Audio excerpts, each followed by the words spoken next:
Ok, vamos entonces a dar comienzo a la clase de escuela dominical. Vamos al Señor en oración primeramente.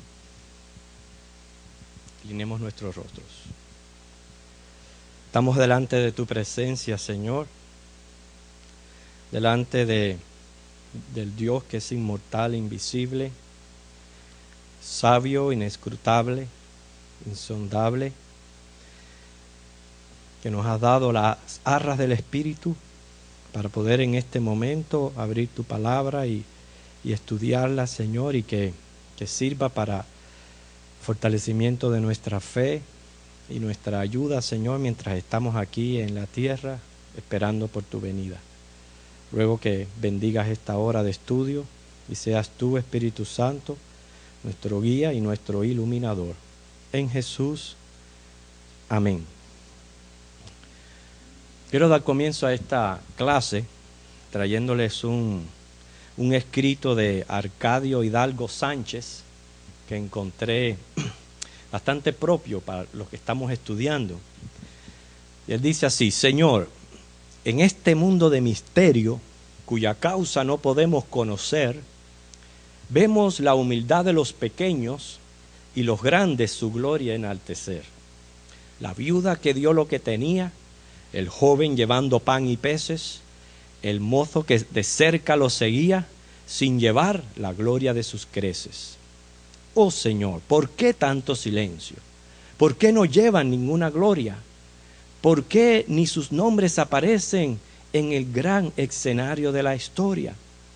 No te afanes por la vida pasajera, ni del cruel olvido tengas pena, que las glorias de este mundo son ficticias y las glorias venideras son eternas.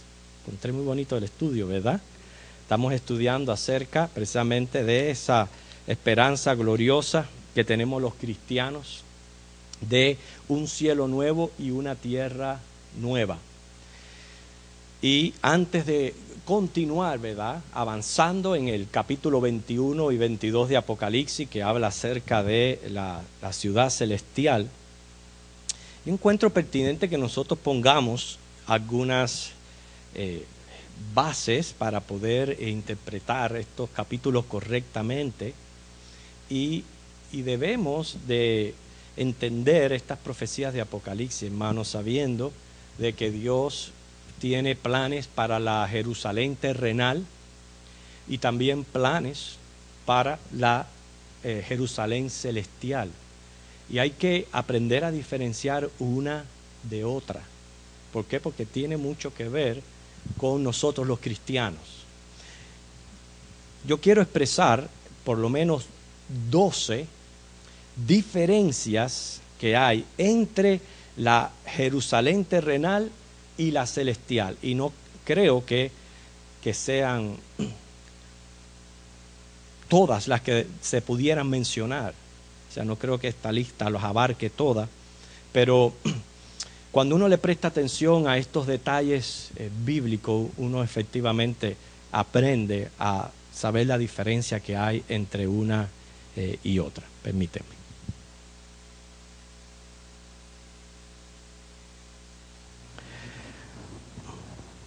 Que vamos a hablar primeramente de cielos nuevos y tierra nueva, cuando se refiere al tiempo milenial y cuando, vamos a llamarlo así, para hacer la diferencia, el celestial. Vamos a Isaías 65, 17. Isaías 65, 17.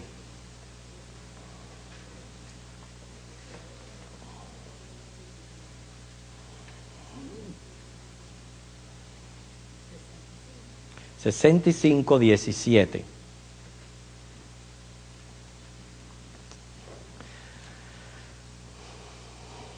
Ok, vamos a leerlo todos juntos. Dice: porque he aquí que yo crearé nuevos cielos y nueva tierra, y de lo primero no habrá memoria, ni más vendrá al pensamiento. Versículos proféticos como estos son los que tenemos que interpretarlos correctamente y de acuerdo con otros pasajes de la Biblia. Claro que el Señor va a crear cielos nuevos y tierra nueva, pero lo primero que está hablando aquí Isaías es del tiempo milenial. O sea, durante el milenio, la Tierra como planeta va a ser restaurada, yo diría, inclusive a aquel estado original que tenía cuando Dios creó el Edén, cuando Dios creó la tierra por primera vez. Por eso es que habla de una restauración de cielos y de tierra nueva. Ustedes saben que, según la misma palabra, va a haber una contaminación ambiental durante la gran tribulación tremenda. El terreno prácticamente se va a volver árido, las aguas contaminadas, tanto las aguas potables como el mar. Entonces, todo eso tiene que ser restaurado a su estado original. El efecto que las guerras van a producir en el planeta. Y eso es lo que Dios se refiere cuando dice cielos nuevos y tierra nueva. Descontaminación de ambiente, de la atmósfera, productividad en el terreno, purificación de las aguas. O sea que el planeta va a necesitar una restauración después de haber padecido los 7 años de la gran tribulación. Prácticamente en el milenio se quita la maldición que hay sobre la tierra, sobre el planeta en sí, y van a haber cambios climatológicos que van a producir grandes cosechas, una vida más saludable, más productiva, en fin, todo eso va a requerir cambio. Y hay bastantes profecías bíblicas que respaldan todo esto.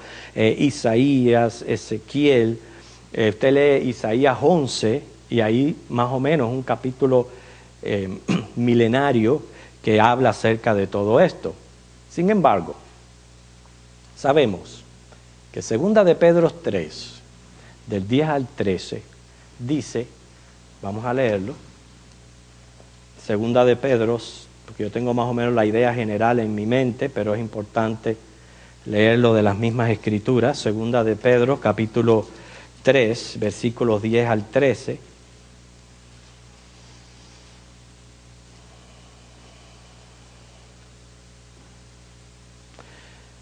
Pero el día del Señor vendrá como ladrón en la noche, en el cual los cielos pasarán con gran estruendo. Dice, y los elementos ardiendo serán deshechos, y la tierra y las obras que en ella hay serán quemadas. El 13 dice, nosotros esperamos según sus promesas cielos nuevos y tierra nueva. Es decir que después de la gran tribulación, cuando ocurre el Armagedón y la tierra ha quedado devastada prácticamente por todas las plagas y los juicios divinos, el Señor va a hacer una restauración del planeta Tierra. Pero el planeta va a continuar, la vida va a continuar. Sin embargo, aquí habla no solamente Pedro, sino también en Apocalipsis, donde la tierra y los cielos son quemados y son deshechos. Entonces, tenemos que tener pendiente cuándo va a pasar esto. Es cuando pienso, ¿verdad?, según la palabra, que va a ocurrir después del milenio. Cuando, ¿se recuerdan cuando estuvimos estudiando el milenio que el enemigo vuelve a reunir las naciones, rodea a la Jerusalén y es cuando desciende fuego del cielo y los consume? Claro, dice consume a la gente que está alrededor, pero también inmediatamente cuando habla de los juicios finales, dice que para aquellos que están delante del trono huyó la tierra y huyó el cielo, ya no se encontró lugar para ellos. Eso es donde yo pienso que ahí es el momento cuando ya el planeta Tierra deja de reunir las características necesarias para que haya vida en él. Y es cuando pasa entonces las primeras cosas, pero Dios está creando nuevos cielos y nueva tierra ya para referirse a la Jerusalén celestial. Fíjense, esa es una de las 12 diferencias que hay entre Jerusalén terrenal y Jerusalén celestial. O sea que hay que entender cuando Dios habla de cielos nuevos y tierra nueva, que en efectivo sí se refiere a la restauración del planeta Tierra cuando comience el milenio, pero que aún este planeta va a ser, vamos a usar la palabra, extinguido. Y va a dar lugar a la nueva Jerusalén, a la Jerusalén celestial. ¿Entienden la idea? Muy bien. Ahora, la segunda razón es la procreación o la fecundidad durante el tiempo del milenio. Durante esos 1000 años se van a seguir engendrando hijos. Y los que nazcan durante esa era no van a ser exentos de pecado. No quiere decir que no tengan pecado. No van a sufrir las tentaciones o los ataques del enemigo que experimentamos hoy día nosotros. Claro que no lo van a sufrir, pero sí van a nacer en pecado también. Por ende va a haber muerte. Durante el milenio la gente también va a morir. Eso lo dice Jeremías 30:20, 31:29 al 30, Ezequiel 47:22 y Zacarías 10:8. O sea, son profecías que nos dicen, sí, como yo veo es que después del Armagedón, las naciones que hayan quedado bajo un nuevo sistema, bajo el gobierno teocrático de Cristo y las nuevas condiciones, va a mejorar todo lo que es el planeta Tierra, pero la vida va a continuar.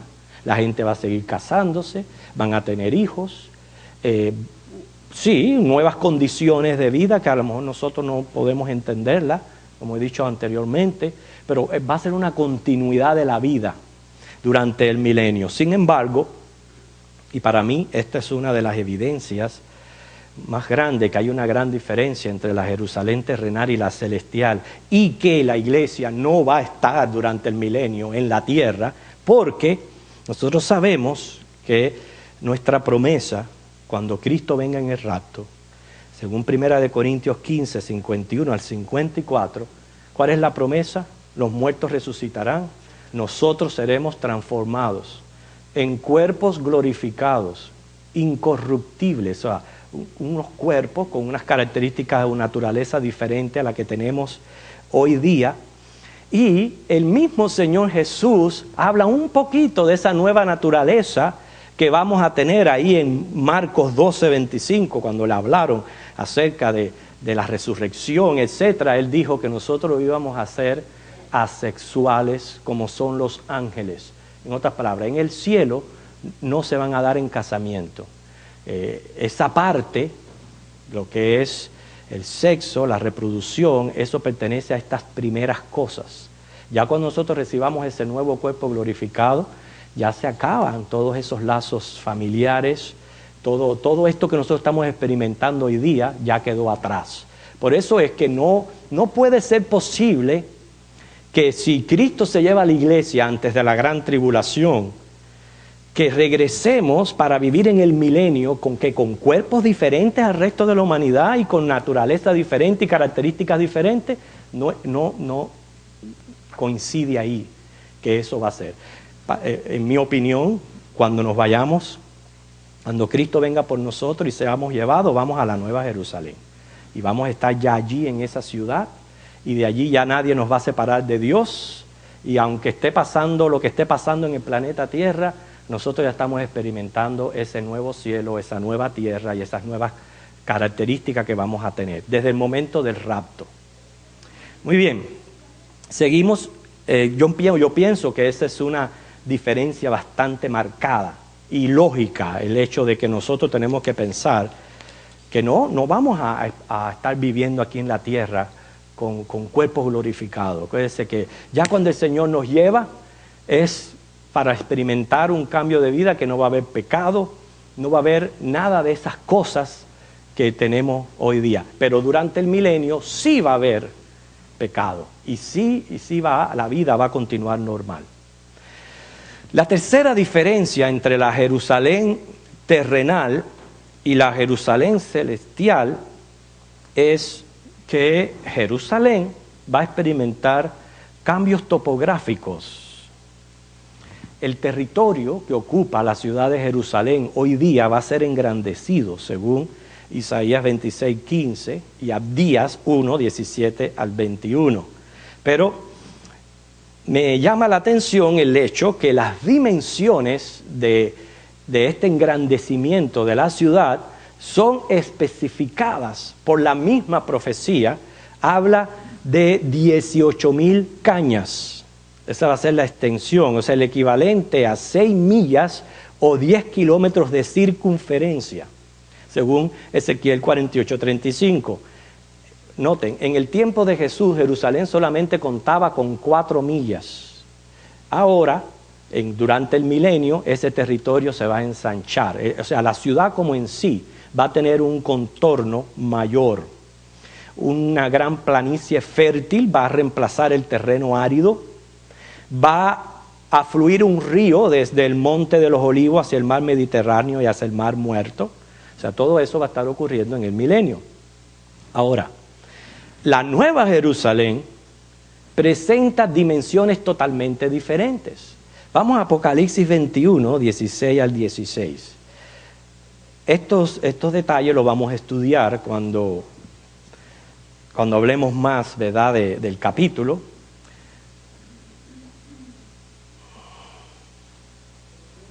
(21:16), si usted misma lo lee, hermana.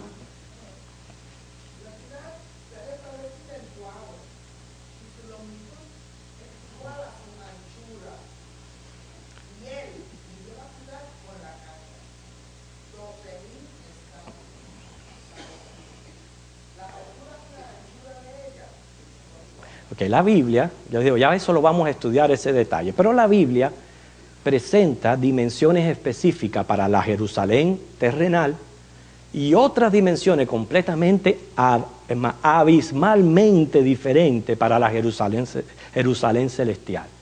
No es posible, quizás para muchos que piensan que la Nueva Jerusalén va a descender y va a ocupar el territorio de Jerusalén, no es posible por las dimensiones que trae esta ciudad, que es lo mismo su altura, su anchura y su longitud. Es totalmente imposible. Que ya llevamos ya 3 diferencias. La cuarta, acerca de los habitantes de la ciudad. Bueno, ahí mismo usted leyó que es... Bueno, son 12,000 estadios de diferencia a los 18,000 cañas que presenta el libro de Ezequiel 48:35 con respecto a la Jerusalén terrenal. Por ahora estamos hablando, las dimensiones son diferentes. Ya las estudiaremos, las de Apocalipsis, pero las dimensiones son diferentes. La cuarta diferencia es los habitantes. Ustedes saben, cuando estuvimos estudiando el tema del milenio, que Ezequiel capítulo desde el 40 a Ezequiel 48, esos 8 capítulos están dedicados a hablar de lo que va a ocurrir con Israel, con Jerusalén en el tiempo del milenio. Esos capítulos están dedicados a ese tema. Por eso lo estoy usando mucho en mi comparación, para que ustedes vean las diferencias que hay con la ciudad celestial o la Nueva Jerusalén. Ezequiel 47 trata de los límites que va a tener Israel como nación. Ezequiel 48 trata de cómo va a ser repartido este territorio entre los israelitas. Ustedes saben que está prometido por Dios que Israel va a poseer todo el territorio que Dios le prometió a Abraham, completo. Eso abarca inclusive otros países que hoy día, que están todos cerca de Israel. O sea, Israel va a poseer todo ese territorio que fue prometido a Abraham, y Ezequiel entonces lo va a repartir entre los que van a habitar a Israel, incluyendo sacerdotes y un príncipe. Inclusive en el capítulo 48:21 de Ezequiel, ese príncipe aparece en minúscula, quiere decir es un hombre, una persona. Estas dimensiones que aparecen en estos capítulos 47 a 48, es obvio que se refiere al milenio, porque el Israel actual posee una pequeña porción de todo ese territorio. Así que no se está refiriendo ni a Israel, ni en el tiempo en que Ezequiel profetizó, sino que está hablando del milenio. Inclusive Isaías 19, 23 al 25, habla que durante el milenio se va a terminar esa animosidad que hay entre árabes e israelitas. O O sea, esta guerra que hay entre los palestinos, todo eso va a terminar porque va a haber paz. Pero ¿cuál es la diferencia que yo encuentro con la Jerusalén celestial? Que según Apocalipsis capítulo 5, versículo 9, allí va a habitar gente de toda tribu, de toda lengua y de toda nación. No se reparten territorios, simplemente dice que allí van a habitar gente prácticamente de todo el mundo. Entonces, esos son los detalles diferentes que hay entre uno y otro que nos ayudan a decir definitivamente hay profecías que se refieren a Jerusalén y hay otras que es la Nueva Jerusalén. Quinto, los animales. Isaías 11 del 6 al 8 habla, prácticamente se va a extinguir la lucha por la sobrevivencia que predomina y es típica de la actual creación. Antes del diluvio, tanto los hombres como los animales eran vegetarianos. Por ende, no había lucha por la vida, no había lucha por la sobrevivencia. Podían estar animales que hoy día llamamos domésticos con fieras al lado y nada suceder. ¿Por qué? Porque el animal no mata por vicio, el animal mata por defensa propia o para comer. Es obvio que cuando la tierra perdió con el diluvio los nutrientes necesarios y suficientes que Dios había creado en aquel Edén, en aquel primer mundo, Dios mandó a comer carne. Inmediatamente que Dios mandó a comer carne, comenzó la guerra por la sobrevivencia.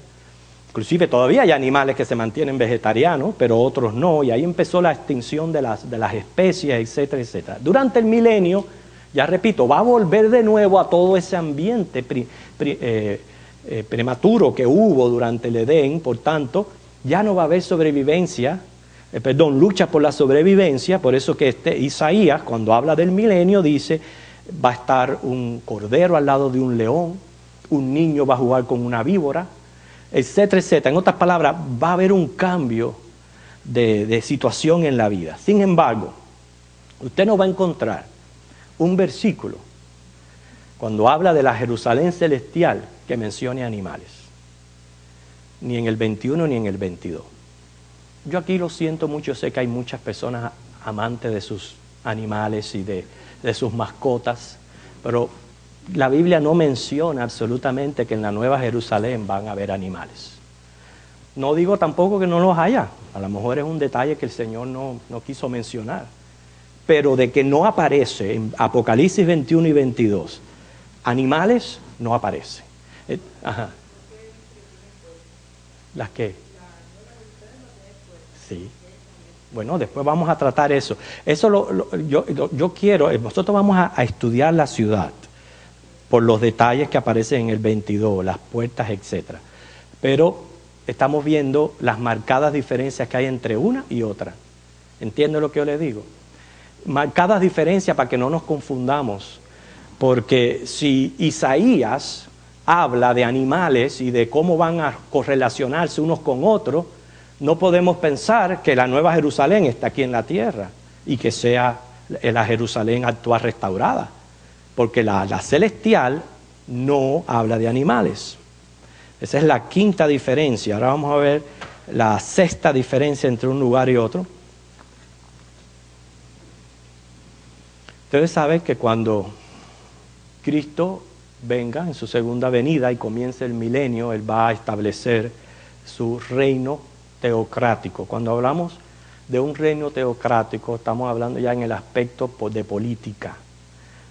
Hasta aquí, prácticamente, el anticristo se había encargado de reunificar los reinos del mundo bajo su gobierno, porque es así como él ese es su plan y eso es lo que él va a lograr y lo va a tener logrado ya cuando se acabe la gran tribulación. Va a tener ya reunificados los gobiernos del mundo.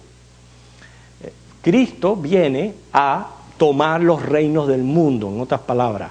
Ya no van a ver que si gobiernos demócratas, que si monarcas, que si republicanos, que si esto, que si lo otro. Se acabó.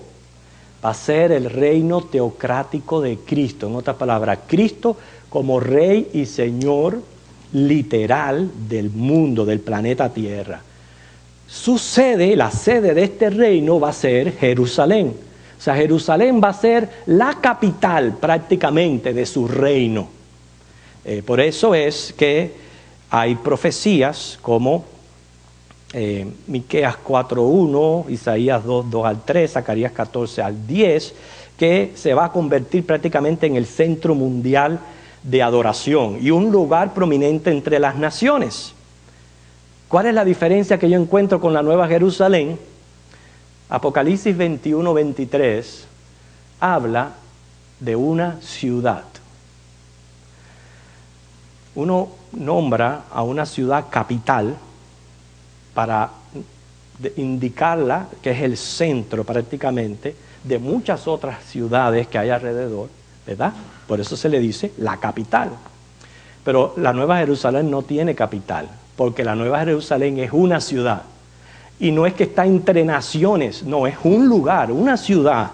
Por tanto, no tiene capital, no tiene divisiones. Por eso es que ahí vemos otra marcada diferencia entre un lugar y otro. Número 8. Bueno, la 7, sí. Gracias porque usted está copiando y está.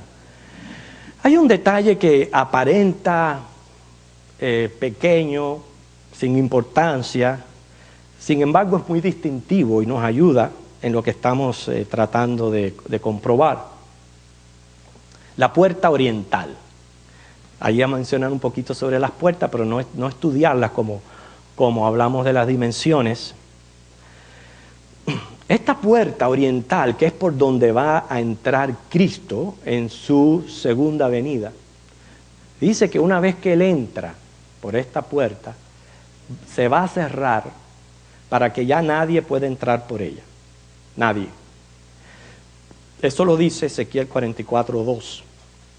Sin embargo, en la Nueva Jerusalén, Apocalipsis 21:25, dice que las puertas no van a ser cerradas. Es obvio que está incluyendo las 12 puertas de la ciudad. En sí, la puerta oriental, que durante el milenio va a estar cerrada, pero que en la Nueva Jerusalén, las 12 puertas que hay, siempre van a estar abiertas. Entonces es un detalle, aparenta pequeño, pero es significativo en lo que estamos tratando. Bueno, eso no lo quiero estudiar ahora. No, sí, yo sé, pero usted va a continuar con el estudio, usted lo va a saber. Ok. Sí, no, usted lo va a saber, pero hasta ahora seguimos con nuestros detalles. No se preocupe. La octava. Durante el milenio se habla de benditos y malditos. No sé si usted sabía eso. Durante el milenio habla de benditos y de malditos. Eso indica a mí, cuando habla de benditos, que durante el milenio van a haber salvos. ¿Qué? Van a haber salvos. Un bendito es alguien que goza de la salvación, que goza de estar cerca de Dios. Por eso es llamado bendito. No es porque sea rico, ni posea esto, ni lo otro. No. Cuando la Biblia califica a una persona como bendito, es porque está cerca de Dios y porque es salvo. Esa es la única manera que un hombre es descrito como bendito. Maldito es lo contrario, es estar bajo condenación, es estar lejos de Dios. Ahora, miren lo que dice Isaías 65:20, y es obvio que este capítulo es milenario. Isaías 65:20.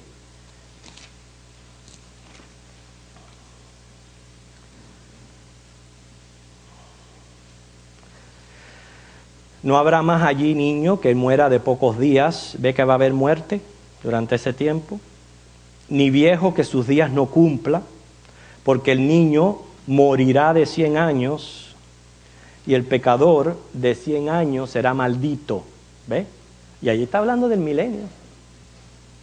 ¿Qué me está diciendo a mí? La vida va a continuar, hermano.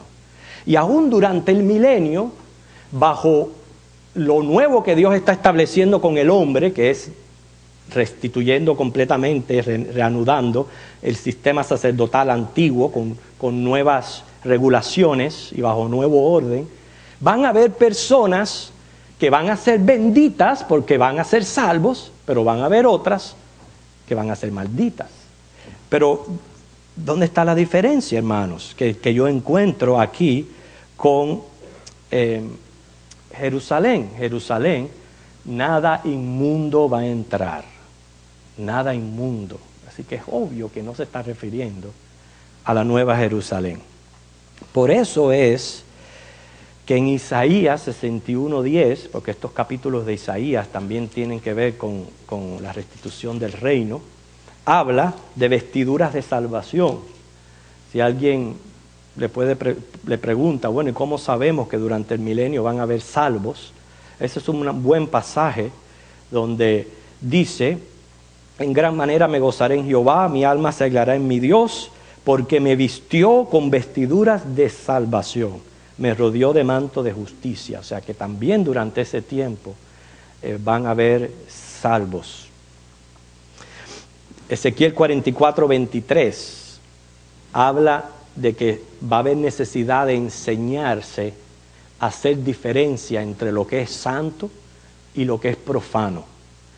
Es obvio que eso es el milenio. En la Nueva Jerusalén ya no hay necesidad, hermano, en nuestros cuerpos glorificados, que nos enseñen lo que es profano, porque ya no va a haber pecado. ¿Okay? Por eso se habla de discernir entre lo limpio y lo no limpio en el milenio. En el milenio, el ministerio de enseñanza y predicación va a continuar, y según las personas responden a esa enseñanza y esa predicación, o van a ser benditos o van a ser malditos. Fíjense que si no es así, que a pesar de las nuevas condiciones del gobierno teocrático de Cristo, de todo lo nuevo que Dios está haciendo durante el milenio, la gente va a seguir siendo pecadora, y la evidencia más grande es que cuando se acaba el milenio, viene Satanás, vuelve a engañar a las naciones, y las naciones se prestan para su engaño. Quiere decir, el hombre todavía está muerto en sus delitos y pecados durante ese tiempo del milenio. Pero hermanos, nosotros sabemos que la promesa para la iglesia es que cuando Él nos lleve en el rapto y recibamos cuerpos glorificados, ya no más pecado. No más pecado. Si no hay ya pecado, no vamos a tener necesidad ni de la enseñanza, ni de la predicación como la necesitamos hoy día y va a ser necesaria durante el milenio. Ya no va a haber necesidad de todo eso. Dice Apocalipsis 22:3 que allí no habrá más maldición. La 9, nos quedan todavía 3 diferencias que ver. Ezequiel 40-48 describe el templo milenial. Lo sabemos porque comienza en el capítulo 40 mencionando el detalle de un cordel de lino en la mano, una caña de medir. Eso indica que el templo va a ser reconstruido durante el milenio, de manera diferente a como fueron los templos anteriores. No podemos confundirlo con el templo del anticristo. A la mitad de la gran tribulación, antes de la mitad de la gran tribulación, durante los primeros 3 años y medio del gobierno del anticristo, Él va a reconstruir el templo que hoy día está en ruina. Ustedes saben que hoy nada más que existe el muro de lamentaciones. Bueno, el anticristo va a reconstruir ese templo. Él es el que va a reanudar los sacrificios. Él es el que va a hacer un pacto con Israel. No Dios, Él.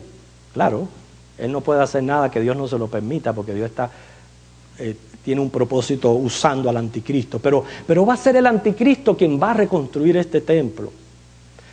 Por eso es que Él lo va a profanar cuando pasen 3 años y medio. Y es obvio que en las guerras que surgen cuando se abre el segundo sello, el caballo rojo, y comienza la coalición musulmana contra Israel, y de ahí ya no paran las guerras hasta el Armagedón, Y Zacarías 14 habla de una destrucción de Jerusalén. Es obvio que el templo también va a ser destruido. Ese templo tiene que ser destruido porque lo hizo el anticristo. Pero entonces, Ezequiel 40 presenta nuevas medidas, nuevas características. O sea, se ve que está hablando de un nuevo templo. Ese va a ser construido por Dios. Y ese es el que va a cumplir el propósito que Dios tiene para esos 1000 años. Ustedes saben que Dios ha venido tratando con el hombre a través de las dispensaciones de los tiempos.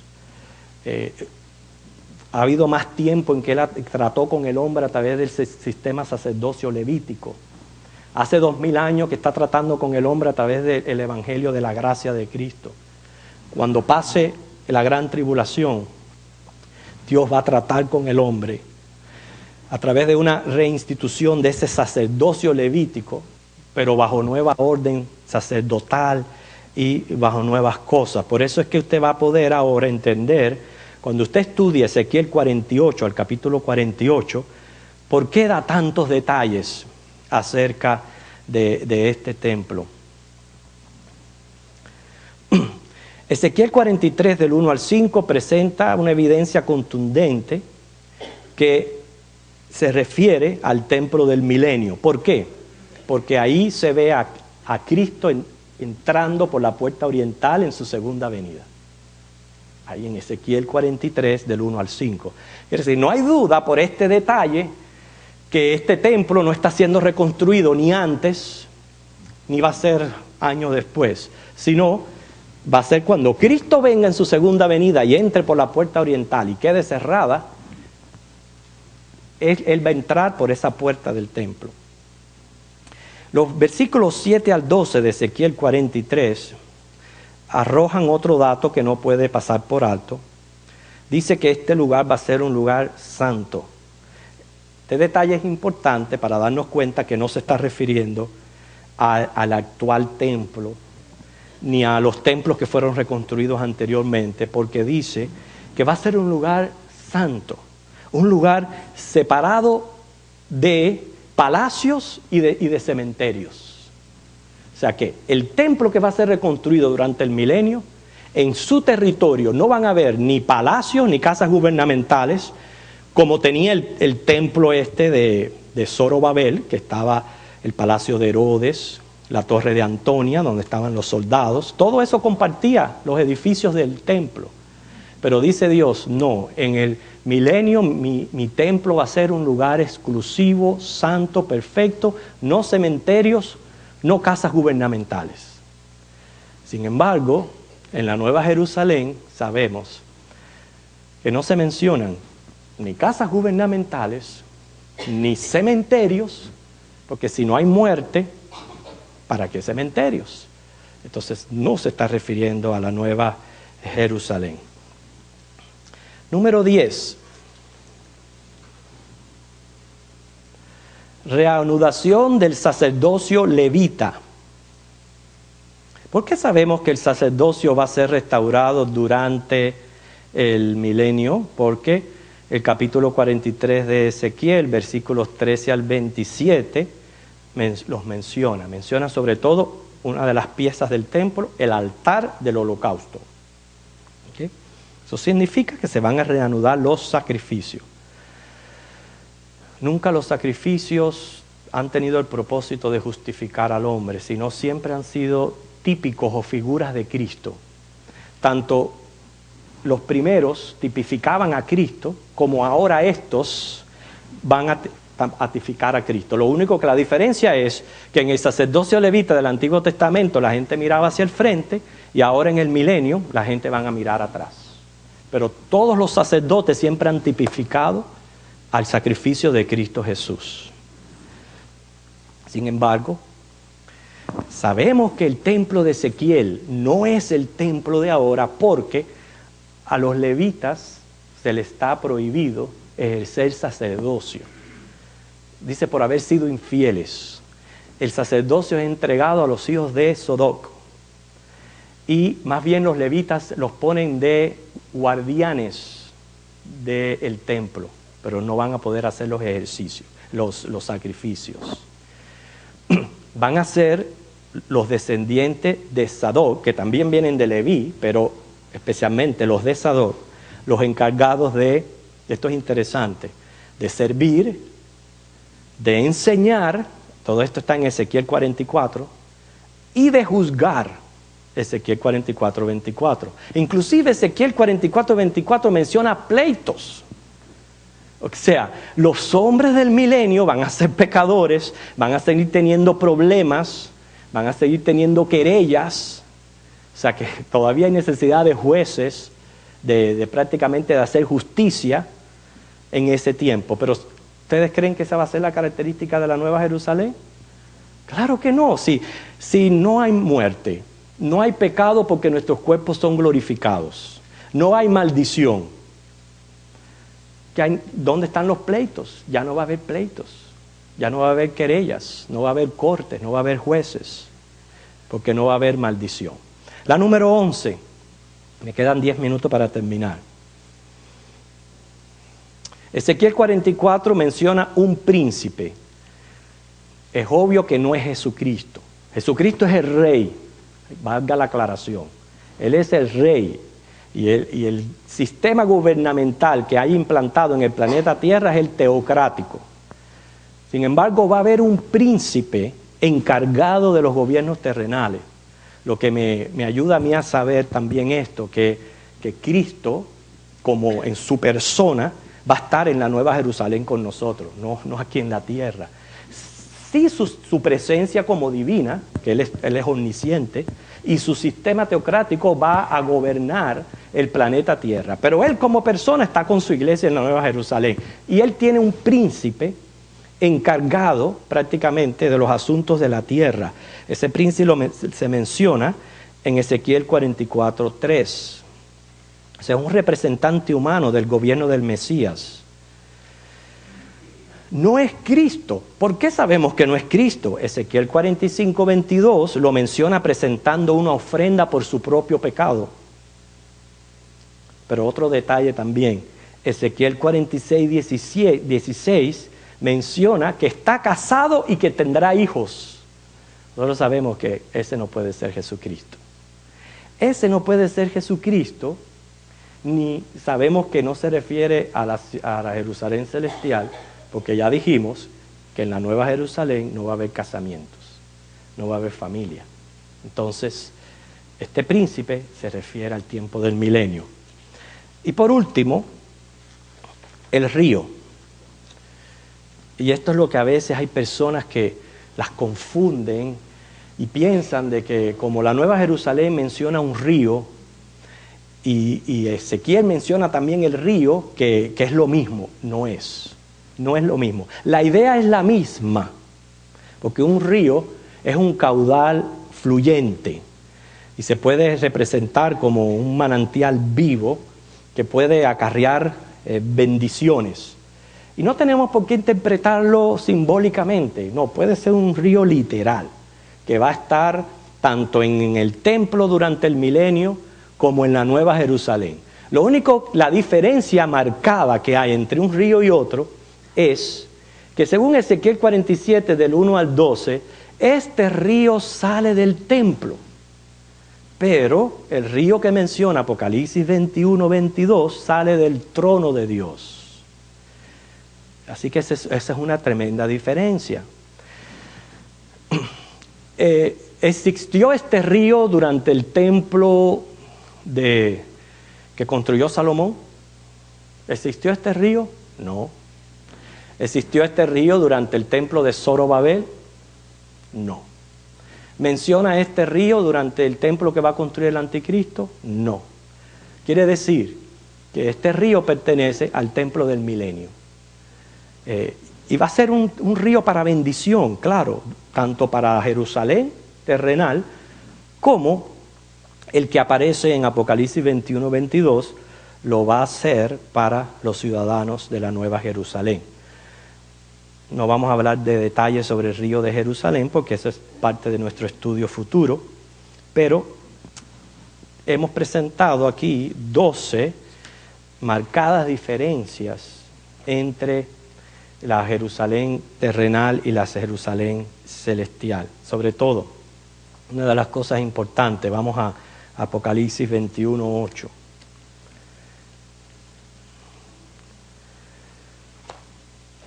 Y donde vamos a retomar el estudio la semana que viene.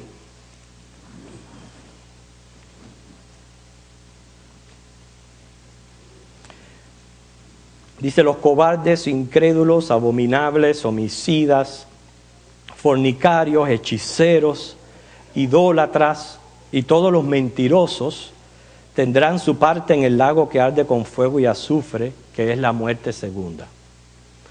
El versículo 27 dice que no va a entrar en ella ninguna cosa inmunda o que hace abominación y mentira, sino solamente los que están inscritos en el libro de la vida del Cordero. Y si pasamos nuestra página, dice el versículo 15 del capítulo 22, los perros estarán fuera, los hechiceros, los fornicarios, los homicidas, los idólatras y todo aquel que ama y hace mentira. La Jerusalén terrenal va a estar en medio de la humanidad pecadora. Sí, van a haber condiciones y características casi perfectas, un ambiente purificado, la calidad de vida va a aumentar tremendamente, va a haber una prosperidad increíble, no va a haber casi enfermedad, la vida va de nuevo a ser prolongada como en los tiempos antediluvianos, pero va a haber pecado. Va a haber pecado. Sin embargo, en la Nueva Jerusalén dice que allí no va a entrar nadie que sea pecador. Es interesante que muchas de las cosas que mencionan estas listas éramos nosotros. Pero por la poderosa sangre de Jesucristo que nos limpió de todo pecado, somos en Cristo nuevas criaturas. Y como somos en Cristo nuevas criaturas, es lo que nos ha dado por gracia el derecho de ser ciudadanos de esta nueva Jerusalén celestial. Por eso que para mí no hay duda que esta Jerusalén celestial va a estar suspendida en órbita, va a poderse ver desde el milenio, pero nada va a poder entrar a ella, solamente los que sean salvos, y que es obvio que cuando Dios dice cielo nuevo y tierra nueva, hay una referencia al tiempo milenario, pero también a la nueva Jerusalén. Y no nos podemos confundir entre una cosa y otra. Ok, hermano, no hay tiempo para preguntas. Si usted tiene alguna pregunta, escríbela y la clase que viene vamos a tratar de contestarla y vamos a continuar con nuestro estudio según vamos avanzando en Apocalipsis 21. Pero yo entendí pertinente, antes de continuar, para poder ponernos los anteojos correctos. Cuando estudiemos la Nueva Jerusalén, no se refiere a la Jerusalén terrenal. No se refiere. Y yo creo que con 2 evidencias bíblicas y tantos detalles no nos quede duda de que aquí está hablándose de 2 lugares completamente diferentes. Así que, Señor les bendiga, nos ponemos en pie y nos despedimos. Señor, te damos gracias por este tiempo que tú nos has permitido estudiar tu palabra. Sobre todo, Señor, hablar de tus promesas y de lo que tú tienes preparado para nosotros, la iglesia. Que una vez que nos lleves, Señor, en el rapto, ya no tenemos que preocuparnos absolutamente por nada, recibiremos cuerpos glorificados y entraremos a la Nueva Jerusalén por la eternidad. Y ya nada nos va a separar de Cristo. Esa es nuestra esperanza. Por tanto, yo te pido, Señor, que esa promesa sirva para regular nuestras vidas mientras esperamos por el rapto. Ahora bendice todo el culto que hemos preparado para ti, para tu adoración. En Jesús, amén.